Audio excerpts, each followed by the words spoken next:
On cue, my stomach cramps and I rush into the bathroom, grip the cold porcelain and lose a late lunch. Moose whimpers, then rests his blocky head on my shoulder.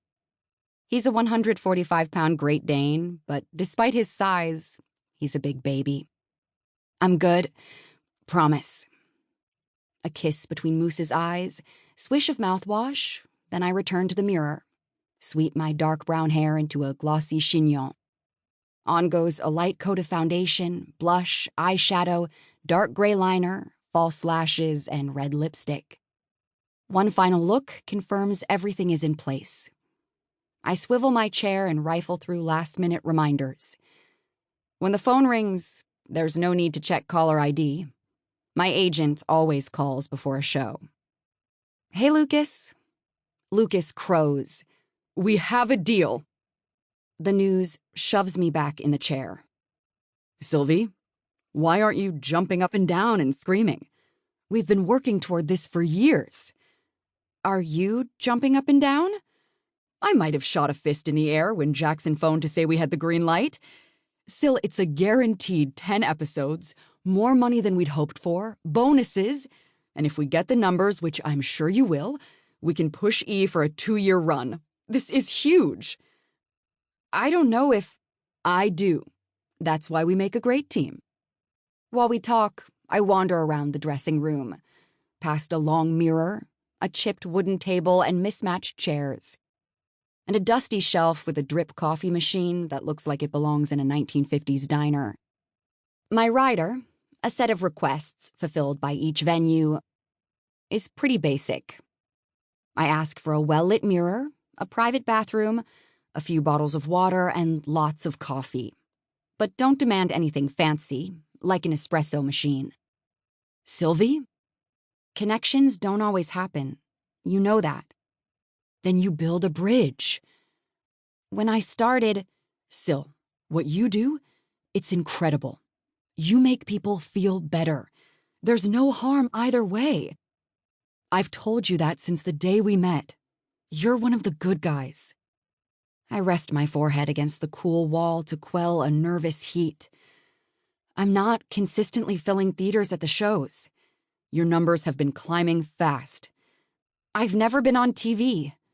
I negotiated approval for each episode. Who will I read? A mix of celebrities and regular people.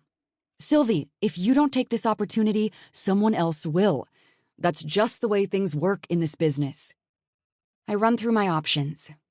No family support, no real friends, no college education. And this fits. At first it was about survival, money, so I never had to go back home. But over the past few years, I've realized that this is the only thing that gives me some semblance of peace. I'm in. Of course you are. It'll take a week for the lawyers to comb through the contract. When it's signed, we'll announce in Variety. Page 6, too. Sylvie? Yes? I believe in you. The first time he said that was my 3rd show after I moved to LA.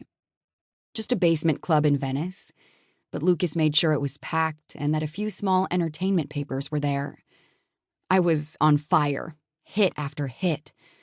Finally, I felt like I might be in the right place. After the show, he drove me back to the studio apartment in West Hollywood he'd rented for me. He turned off the engine and said, I believe in you. Then he added, I'm going to make you a star. You still there? Lucas asks. Moose leans against my leg and stares up at me. Is Moose part of the TV show? He even has his own contract. I kiss the crown of Moose's head, and his tail thumps. My first therapist was the one who suggested I get a dog. The young woman who took me around the shelter walked right past Moose, like he was invisible. He ran forward, put a massive paw on the chain links. I pressed my hand to his pads, can still recall their warmth. We chose each other that day. I kept Moose, but let that therapist go. Lucas said I could hire a new therapist if needed. Even in the early days, he was aimed at the stars. Celebrities can be ruined by all kinds of past relationships and unethical practitioners. Lucas was determined to keep skeletons out of my closet. He also quickly understood that I didn't want to dissect a past that left me feeling like a disappointment.